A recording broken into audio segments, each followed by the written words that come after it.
বিসমিল্লাহির রহমানির রহিম। আসসালামু আলাইকুম। আরও একটা নতুন ভিডিওতে আপনাদের স্বাগত।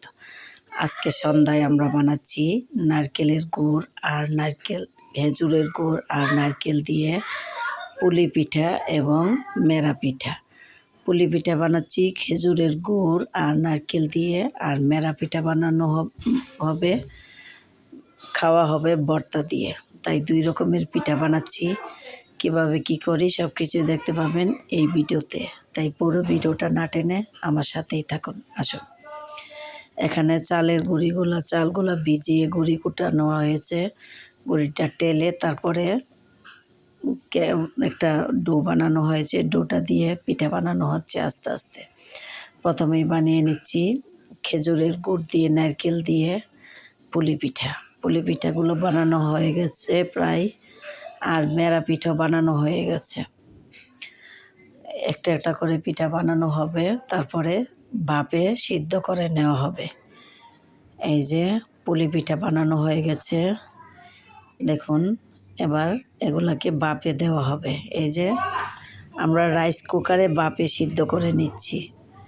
রাইস কুকারে এই পিঠাগুলা সিদ্ধ করে নেব। শীতের দিন পিঠা পুলি ছাড়া চলেই না। পিঠা খেতে অনেক স্বাদ, শীতের দিনের পিঠা। আমি এখানে ঠুলি বানালাম দুইটা, একটা রায়ানের জন্য, একটা সাদাফের জন্য। দেখুন কত সুন্দর হয়েছে। এগুলাকেও সিদ্ধ করে নেব। সবগুলা পিঠা সিদ্ধ করে নেব। পিঠাগুলো দিয়ে নিচ্ছি রাইস কুকারে। গরম পানি দিয়ে আস্তে আস্তে ভাপে সিদ্ধ করে নেওয়া হবে।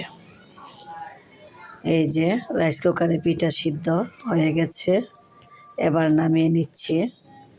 নামিয়ে পিঠাগুলা ঢেলে নিচ্ছি। এই যে বড় পাতিলের মধ্যে পিঠাগুলো ঢেলে নিলাম। দেখুন কত সুন্দর ঝরঝরে, একটার সাথে একটা লাগেনি, একদম ঝরঝরে, দেখতে অনেক সুন্দর হয়েছে। আপনাদের কাছে কেমন হবে আমি জানি না, কিন্তু আমার কাছে অনেক ভালো লাগছে। এই যে নারকেলের পুলি পিঠাগুলো বেছে নিলাম আলাদা করে।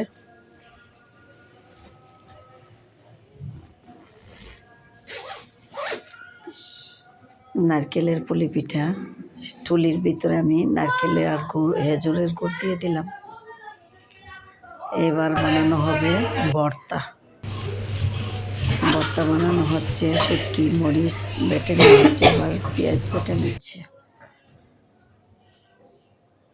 পেঁয়াজ বেটে নিয়ে তারপরে ধনেপাতা বেটে নিলেই প্রায় ভর্তা শেষ। আমরা তারপরে মেরা পিঠা দিয়ে ভর্তা দিয়ে রাতের ডিনার, গরম গরম মেরা পিঠা দিয়ে শুটকির ভর্তা। ও অনেক মজা, ভেবেই জিভে জল এসে গেছে। শুটকির ভর্তা একটা লোভনীয় জিনিস, না খেলে অনেক মিস করা হবে।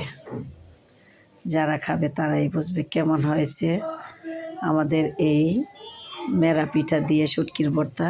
কমেন্ট করে জানাবেন। ধন্যবাদ সবাইকে।